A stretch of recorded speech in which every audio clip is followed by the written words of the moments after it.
റവാഡ ചന്ദ്രശേഖരനെ പുതിയ DGP-ആയി നിയമിച്ചു. നിതിൻ അഗർവാളിനെ മറികടന്നാണ് നിയമനം. മന്ത്രിസഭാ തീരുമാനത്തിന് പിന്നാലെ കൂത്തുപറമ്പ് വെടിവെപ്പ് ഓർമ്മിപ്പിച്ച P. ജയരാജൻ രംഗത്തെത്തി.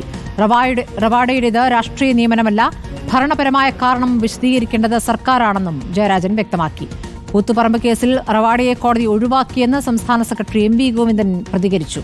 പട്ടികയിൽ ഏറ്റവും മികച്ച ഉദ്യോഗസ്ഥരെന്നാണ് മുഖ്യമന്ത്രിയുടെ ഓഫീസിന്റെ വിശദീകരണം. 3 പേരുകൾ ഗവൺമെന്റ് പരിശോധിച്ചു, ഗവൺമെന്റ് പരിഗണിച്ചു. അതിന്റെ അടിസ്ഥാനത്തിൽ റവാഡ ചന്ദ്രശേഖരനെ നിശ്ചയിച്ചിരിക്കുകയാണ്. കൂത്തുപറമ്പ് വെടിവെപ്പിന് ഉത്തരവാദികളായിട്ടുള്ള എല്ലാ പോലീസ് ഉദ്യോഗസ്ഥന്മാർക്കെതിരായിട്ടും അന്ന് ശക്തമായിട്ടുള്ള പ്രതിഷേധം ഉയർന്നിരുന്നതാണ്. ഗവൺമെന്റ് ഇപ്പോൾ തീരുമാനിച്ചിരിക്കുകയാണ്. അപ്പോൾ അത് രാഷ്ട്രീയമായിട്ടുള്ള നിലപാട് സ്വീകരിക്കേണ്ട ഒരു പ്രശ്നമല്ല. ഗവൺമെന്റ് തങ്ങളുടെ മുന്നിലുള്ള വന്ന നിർദ്ദേശങ്ങളെ അടിസ്ഥാനപ്പെടുത്തി തീരുമാനമെടുത്തതാണ്. ആ തീരുമാനത്തെക്കുറിച്ച് ഗവൺമെന്റാണ് വിശദീകരിക്കേണ്ടത്.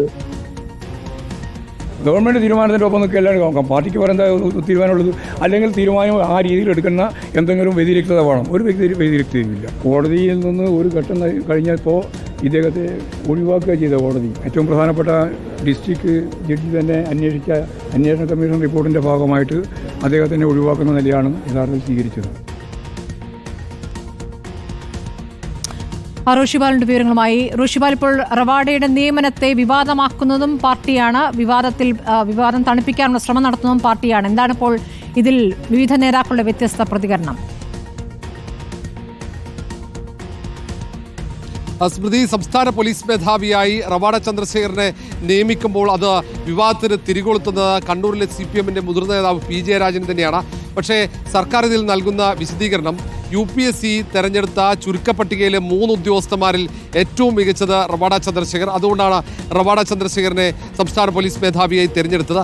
സത്യത്തിൽ 3 പോലീസ് ഉദ്യോഗസ്ഥന്മാർ സർക്കാരിന് താല്പര്യമുള്ള ഉദ്യോഗസ്ഥന്മാരും ഈ പട്ടികയിൽ ഉണ്ടായിരുന്നില്ല.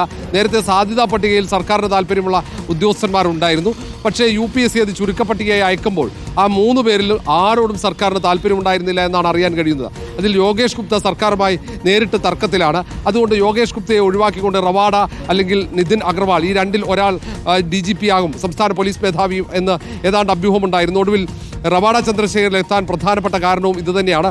നേരത്തെ കൂത്തുപറമ്പ് വെടിവെപ്പിന് ശേഷം പിന്നീട് സർവീസിലേക്ക് തിരിച്ചെത്തിയ റവാഡയെ ASP-ആയി പത്തനംതിട്ടയിൽ നിയമിച്ചത് LDF സർക്കാരിൻ്റെ കാലത്താണ്. പിന്നീട് പാലക്കാട് ക്രൈംബ്രാഞ്ച് SP ആയി. പിന്നീട് പ്രധാനപ്പെട്ട ലോ ആൻഡ് ഓർഡറിലടക്കം സംസ്ഥാനത്തെ പല പദവികളിലും ചുമതലയിലുണ്ടായിരുന്നു. അതിനുശേഷമാണ് കേന്ദ്ര ഡെപ്യൂട്ടേഷനിലേക്ക് റവാഡ ചന്ദ്രശേഖർ പോയത്. നിതിൻ അഗർവാൾ നേരത്തെ തലശ്ശേരിയിൽ പാർട്ടി പ്രവർത്തകർക്ക് നേരെയുള്ള അതിക്രമവുമായി ബന്ധപ്പെട്ട് വലിയ പരാതി അഗർവാളിനെതിരെ ഉയർന്നതാണ്. ആ ഒരു സാഹചര്യം കൂടെ പരിഗണിച്ചിട്ടാണ് നിതിൻ അഗർവാളിനെ ഒഴിവാക്കിയെന്ന് സൂചനകൾ പുറത്തു വരുന്നുണ്ട്. സർക്കാർ നൽകുന്ന വിശദീകരണം അതല്ല. കൂത്തുപറമ്പ് വെടിവെപ്പ് സംബന്ധിച്ച് അന്വേഷണം നടത്തിയ പത്മനാഭൻ നായർ കമ്മീഷൻ റവാഡ ചന്ദ്രശേഖരനെതിരെ ഒരു പരാമർശവും ആ കമ്മീഷന്റെ റിപ്പോർട്ടിൽ ഉണ്ടായിരുന്നില്ല. അതുകൊണ്ട് തന്നെയാണ് റവാഡ ചന്ദ്രശേഖരന് ഈ കൂത്തുപറമ്പ് വെടിവെപ്പിൽ നിരപരാധിയാണെന്ന വിലയിരുത്തലിലേക്ക് സർക്കാർ എത്തുന്നതും. അങ്ങനെ ശിക്ഷിക്കപ്പെടാത്ത ഒരു ഉദ്യോഗസ്ഥനായതുകൊണ്ട് തന്നെ റവാഡ ചന്ദ്രശേഖരനെ കൂത്തുപറമ്പ് വെടിവെപ്പിൽ കുറ്റപ്പെടുത്തുന്നതിൽ അർത്ഥമില്ല എന്ന വിശദീകരണമാണ് മുഖ്യമന്ത്രിയുടെ ഓഫീസ് ഉൾപ്പെടെ നൽകുന്നത്. ശരി, റോഷിബാലാണ് വിവരങ്ങൾ നൽകിയത്.